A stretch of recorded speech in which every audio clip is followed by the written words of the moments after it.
Hi guys! Welcome back to my channel! Ako po si Mama Che, ang inyong lingkod.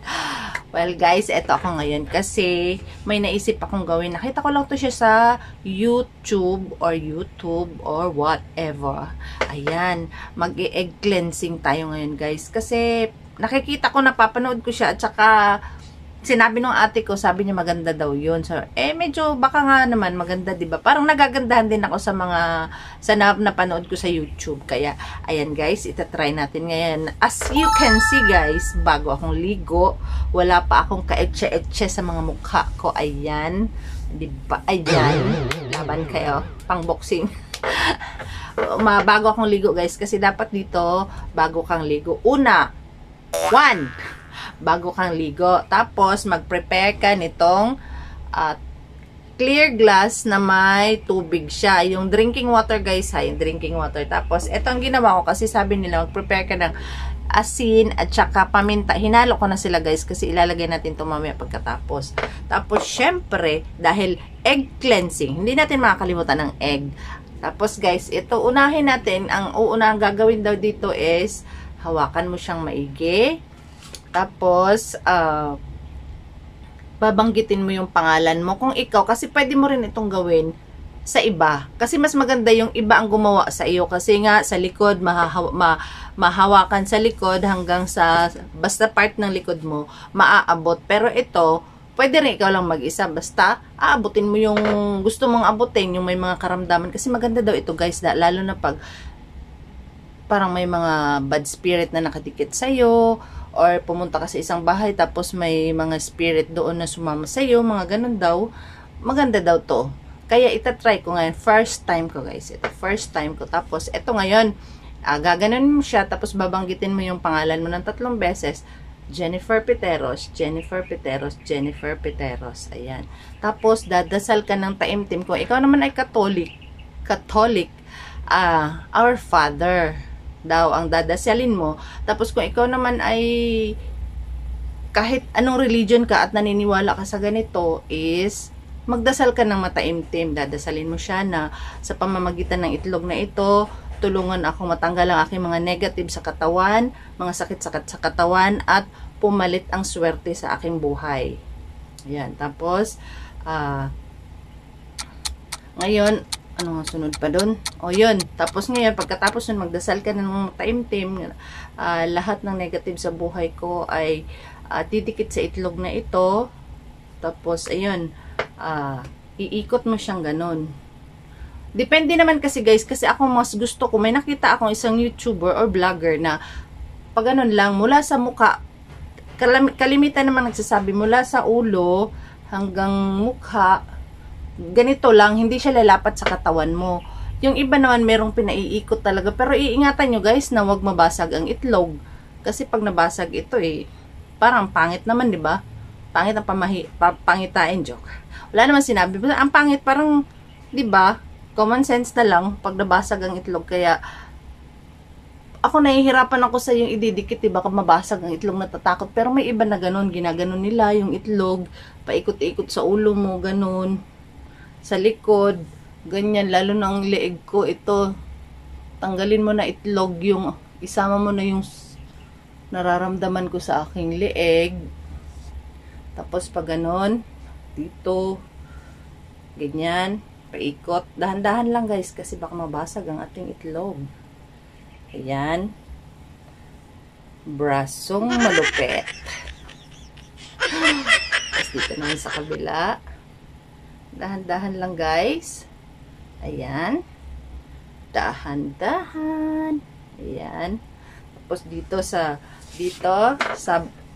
baba, sa part mo. Ayan.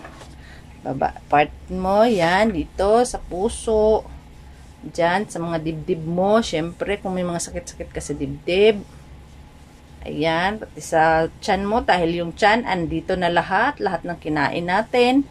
Lahat ng mga bituka natin nandyan. Ayan. Tapos sa lubot. Sa likod. Sa balakang. Ayan. Yan. Tapos hanggang balakang natin. Hanggang sa paa. Baba natin. Baba. Ayan. hanggang sa paa. Ayan, sa mga legs na dyan, sa paa. Ayan. Ayan. Ganyan, dahan-dahan lang. Ayan. Lalo na itong paa ko, guys, dahil napakarami ng sakit. Minsan namamaga siya. Ayan. Isama mo na ang mga sakit-sakit sa itlog na ito. Tanggalin mo na lahat ng mga sakit-sakit. Ayan. Ayan. Tapos sa kabila. Ayan. Naka-short ako, guys, sa ayan, oh. Short yan, oh. Short ba yan tawag dyan? Yung masikip, ano na short? Masikip na short. Hindi ko, nakalimutan ko pangalan. Ayan, ganyan, ganyan, ganyan. Ayan, kasi ito talagang paa ko ang may, ano na, may something na talaga sa paa ko. Ayan. Ayan, ayan. Naka-short ako, basta naka-short ako, guys, ha. Ayan. Ayan. Dahan-dahanin, baka mabasag. Tapos dito din sa part na ito, yung private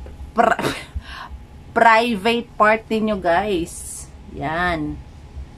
Oh. Yan. Tapos kung may mga bad spirit, ayan, makikita daw, guys. Tapos ngayon, ayan. Lalagay na natin siya dyan.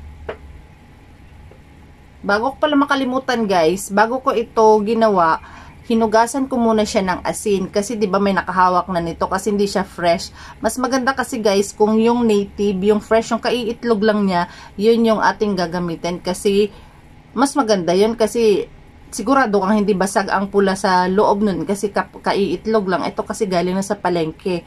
Wala kasi akong mabiling or makitang fresh na itlog dito kasi napisa na lahat yung mga itlog nila. Kaya, bumili na ako sa palengke, fresh naman. Tapos, ang ginawa ko, una-una talaga, hinugasan ko siya ng asin. Kasi, syempre, para yung mga negative vibes na nakahawak dito, doon sa palengke, is matatanggal. Kaya, eto na, guys. Tapos na natin pinaikot sa ating katawan. Ikot-ikot na sa lahat. Eto, babasagin natin siya, guys. Purong muna natin yan. Baka mabasa yung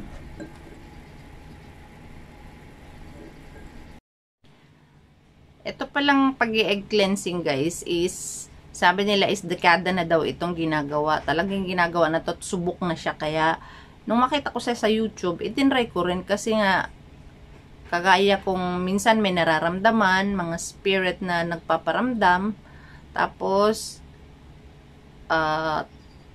marami na rin akong mga nararamdaman sa katawan, marami na akong, minsan pa, tuwing hapon, ganun nga, nilalagnat, parang lalagnatin ako, mainit ang mata ko, tapos kinabukasan, wala na naman, tapos ganun na naman. Yan, tapos yung balikat, ang dito ko laging parang mabigat. Yun, kaya tinry natin yung egg cleansing, guys. So, kikita natin mamaya kung ano ang lalabas. So, ito na, makikita na natin yan. Babasagin na natin ang itlog ng dahan-dahan. Wag naman wasak na wasak, ha. Baka bigla, wasak. Dahan-dahan lang. Na parang ang ano natin dito is buo pa yung yellow niya sa loob. Makikita natin ngayon kung ano ang mga negative vibes na papasok na nakuha niya. Careful. Yan. Hintayin nyo after 30 minutes. 30 minutes siya na 30 minutes natin siyang babantayan kung anong meron. Kasi, pag may mga tusok-tusok daw, parang mga cobwebs, ano daw yan, may mga nakapalibot sa iyo na naiinggit. Tapos, pag meron mga bula-bula, evil eye, ayan, yun, may mga bad spirit na nakadikit sa iyo. Kaya, lalo na pag pumunta ka sa mga ibang lugar, ayan, tapos baka sumama sa inyo, baka may bad spirit doon, o may manahawakan kayo ng mga bad, ayan, sumama daw sa inyo. Kaya minsan nararamdaman nyo sa bahay, parang, lalo na ako, minsan tuwing hapon, giniginaw ako, para ako may lagnat, tapos kinabukasan, wala naman, tapos sunod na araw, pag kahapon, meron na naman. Ayan, nilalagnat na naman ako. So, ito, titigan muna natin ng 30 minutes kung anong meron siya, 'di ba? Ayan. Tapos, dito nyo siya tingnan, guys. Dito, sa gilid, dito kung anong meron siya. Be, kung meron na bang Helicobacter bone. Ayan, no? Kita nyo, guys. May mga tusok-tusok. Ayan. Ayan, no? Nakita nyo? Oo. Ayan siya, guys. Kita nyo, guys. Ayan siya, oh. Ayan. Tapos may mga bulak-bulak siya, guys, oh. Ayan, no? May bulak-bulak-bulak. Ay, umiikot din. Ayan, bulak-bulak-bulak. May mga bulak-bulak.